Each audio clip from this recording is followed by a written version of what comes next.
Hello दोस्तों, मैं आपका बहुत बहुत स्वागत करता हूं आपके अपने channel Indian institute of stock market पर। आज अपन ऑप्शन बाइंग और एसएल के ऊपर ब्रीफ डिस्कशन करने वाले हैं।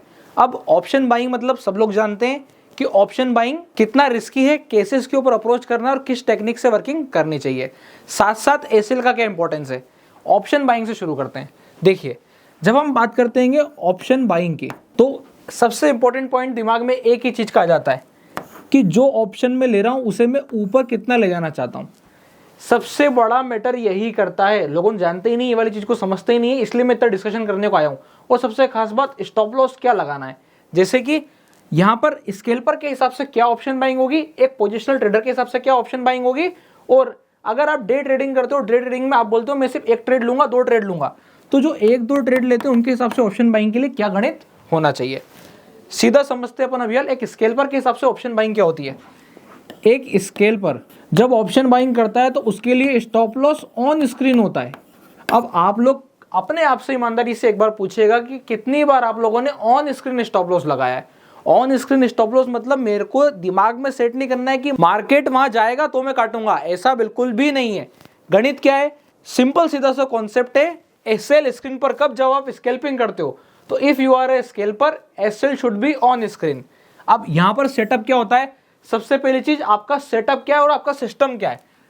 अगर आपका सिस्टम आपको दिन भर में 20 ट्रेड से ज्यादा नहीं दे रहा है, इसका मतलब यू आर नॉट ए स्केल्पर, आप स्केल्पर नहीं हो।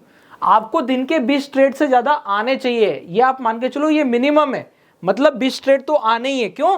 क्योंकि आप 100 रुपए का ऑप्शन खरीद रहे हो, वो 105 पहुंच रहा है तो आपकी एग्जिट है, और वो 95 पहुंच रहा है तो आपकी एग्जिट है। अगर ये आपका रेशियो है तो आपको 20 से ज्यादा ट्रेड चाहिए। थोड़ा सा चेंज करते हैं। जब आप स्कैल्पिंग करते हो, आप छोटे ऑप्शंस पे नहीं करते हो, आप जाके बड़े ऑप्शंस पे करते हो। तो हम बोलते हैं हम जाके आईटीएम ऑप्शन पर स्कैल्पिंग करते हैं। आईटीएम ऑप्शन मतलब कि अगर निफ्टी चल रही है 22,800, तो मैं 22,400 पे जाकर के कॉल ऑप्शन बाइंग कर रहा हूँ। इसका प्रीमियम कितना होगा, 462, 430, ऐसा जो है इसका प्रीमियम वर्क कर रहा होगा। अब अगर इसका प्रीमियम 430 है, अपन ये मानते हैं, तो 430 का ऑप्शन 435 कितनी देर में होगा, जितनी देर में निफ्टी 5 पॉइंट से बढ़ेगा। निफ्टी 5 पॉइंट में कितनी देर से बढ़ता है, 2 सेकंड में। तो क्या 430 की चीज 435 पहुंचेगी 5 सेकंड में? बोले पहुंचेगी। अगर 430 की चीज 435 5 सेकंड में पहुंच रही है, मतलब सिंपल सीधी सी बात है कि आपको 20 ट्रेड से ज्यादा मिलना बहुत आसान है। अगर आपका 5 पॉइंट का स्टॉप लॉस, 5 पॉइंट का टारगेट है, और 400 रुपए की चीज पे आप बाइंग सेलिंग कर रहे हो, मतलब 20 ट्रेड से ज्यादा मिलेंगे। तो ये कॉन्सेप्ट होता है यहाँ पे स्कैल्पर का।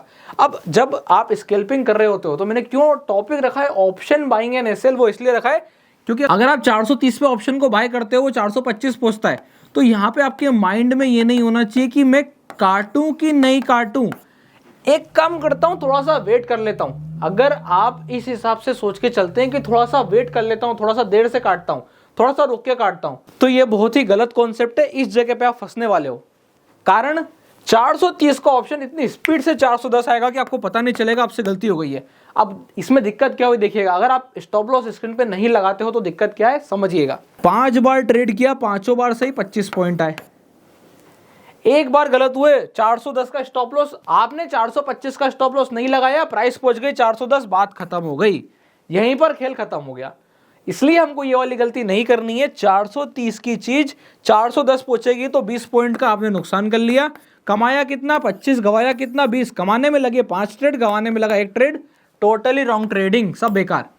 इसलिए अपने को ये ध्यान रखना है कि जब मैं स्कैल्पिंग करने जा रहा हूं तो कंडीशन क्या आ जाती है, stop loss on screen, target on screen. ठीक है। अब यहां पे सबसे बड़ी दिक्कत लोगों को एक ही होगी, जो कमेंट में आएगा भी, 430 का ऑप्शन कौन खरीदता है। आपने 430 के ऑप्शन पे वॉल्यूम देखा है? देखा है। क्या उस पर ट्रेड हो रहा होता है? हो रहा होता है। अगर उस पर वॉल्यूम होता है, उसके ऊपर ट्रेड हो रहा होता है, इसका मतलब एक चीज बिल्कुल क्लियर है कि उसको लोग बाग खरीदते हैं, उसको लोग बाग बेचते हैं। तो आपको भी अपनी आदत में लाना पड़ेगा कि हाँ, आप भी खरीद सकते हो, आप भी बेच सकते हो। तो ये कंडीशन का बिल्कुल ध्यान रखना। इस हिसाब से जब अपने को स्कैल्पिंग करनी है, if you are a scalper, इस साइज के ऑप्शन आपको खरीदने बेचने, टारगेट आप अपने अनुसार एडजस्ट कर सकते हो। इसमें आप ट्रेलिंग भी फॉलो कर सकते हो। ट्रेलिंग कैसे फॉलो होगा देखिएगा। 430 का खरीदा, 10 पॉइंट से बढ़ के 440 पहुंचा, मेरा स्टॉप लॉस यहाँ पे क्या होगा, 20 पॉइंट का तो मिनिमम स्टॉप लॉस मैंने रख दिया। 430 पे खरीदते साथ ही 420 का स्टॉप लॉस लगा दिया। अपन एक एग्जांपल ले लेते हैं कि मैंने ये स्टॉप लॉस प्लेस कर दिया है। अब प्राइस ऊपर की तरफ बढ़ना हुई, प्राइस पहुंची 435, मेरा बिल्कुल क्लियर है, एक बार प्राइस बढ़ गई तो दोबारा 425 के नीचे नहीं कटेगी। प्राइस पहुंच गई 440, मेरा स्टॉप लॉस हो गया 430। अब यही मेरा स्टॉप लॉस है। क्या है मेरा स्टॉप लॉस? बोले 430। ऐसा क्यों है? ऐसा इसलिए क्योंकि मेरे को दिन में 20 ट्रेड मिल रहे हैं। अगर मैं सब ट्रेड में 10-10 रुपए खोने लगूंगा तो मैं कितने पॉइंट खो दूंगा? 200 पॉइंट खो दूंगा। पूरे ट्रेड में गलत हुआ मैं तो मैं 200 पॉइंट खो सकता हूं। सबसे पहली चीज, सेटअप 20 ट्रेड देना चाहिए, सिस्टम को 20 ट्रेड देना चाहिए। सिस्टम 20 ट्रेड देता है तो आप आराम से स्कैल्पिंग कर सकते हो। अब ये 20 ट्रेड वाला सिस्टम होता कौन सा है? अगर आप लोग भी स्कैल्पिंग करने के लिए इच्छुक है और स्कैल्पिंग करना चाहते हैं तो वीडियो के नीचे कमेंट कर दीजिएगा, मैं स्कैल्पिंग के ऊपर स्पेसिफिक सिस्टम प्रोवाइड करूंगा। इसके बाद आ जाते हैं अपन दूसरे नंबर के ट्रेडर पे, कि दूसरे नंबर का ट्रेडर क्या करता है। दूसरे नंबर का ट्रेडर ये बोलता है कि मैं मॉर्निंग शिफ्ट का ट्रेडर हूं, मतलब 9:15 पे मार्केट खुली, 9:30 तक मेरा ट्रेड डल जाएगा और 11 बजे के पहले तक I am out of market. अब मैं जाके दुनिया में कुछ और काम भी कर सकता हूं, दिन भर मार्केट में नहीं बैठा हूं। सिंगल टाइप का ट्रेडर हूं। तो जो वन ट्रेड ट्रेडर हैं, जो दिन का सिर्फ एक ट्रेड फॉलो करते हैं, उनके लिए एक चीज बिल्कुल फिक्स हो जाती है। आप देखेंगे वो भी अपना स्टॉप लॉस स्क्रीन पर लगाएंगे और टारगेट भी जो है वो स्क्रीन पर लगाएंगे। ये बहुत मस्त हो जाता है। टारगेट अगर आपका स्क्रीन पे नहीं है तो भी एक बार चलेगा, बट स्टॉप लॉस तो आपको स्क्रीन पे चाहिए ही, क्योंकि आप वन टाइम के ट्रेडर हो। अगर आप एक बार गलत होगा और स्टॉप लॉस स्क्रीन पे नहीं है, आपने देखा होगा मार्केट का नेचर कैसा है। मार्केट चल रहा है, आप सोच रहे हो बढ़िया चल रहा है, मार्केट चल रहा है, मार्केट बढ़िया चल रहा है, और सडनली आपको एक ऐसा दिखेगा। अब ऐसे में जब मार्केट इतनी पेस के साथ नीचे आता है तो यहां तक आप अंडरस्टैंडिंग बनाते हो कि शुड आई कट और नॉट। यही आपकी सोच होती है। जब मार्केट इतना आता है, इस वाले कैंडल को टेकआउट करता है, इस वाले कैंडल को टेकआउट करता है, आप सोचते हो टू कट और नॉट।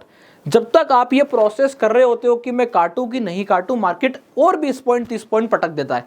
ऐसे में आपको बाहर करना बिल्कुल क्लियर हो चुका होता है, आप आउट हो चुके होते हो। इसके बाद आप कितनी कोशिश कर लो, यहां से दो चीज होती है। अगर ट्रेडर समझदार होगा तो अभी भी काट देगा कि नहीं मैं तो काट रहा हूं, पर अगर वो नया नया है, अब दिक्कत यही होती है, लोग नए नए होते तभी तो फंसते हैं। ऐसे में आप देखोगे अगला वाला कैंडल भी वो ऐसा मारने वाला है। अब इसके बाद जाके रिकवरी आएगी। अब रिकवरी भी आएगी तो वो ऑप्शन वापस से अपने रेट तक पहुंचने के लिए अपने को तो यहां तक जाना पड़ेगा। तो इस हिसाब से एक चीज बिल्कुल क्लियर है कि फंस गया वो ऑप्शन।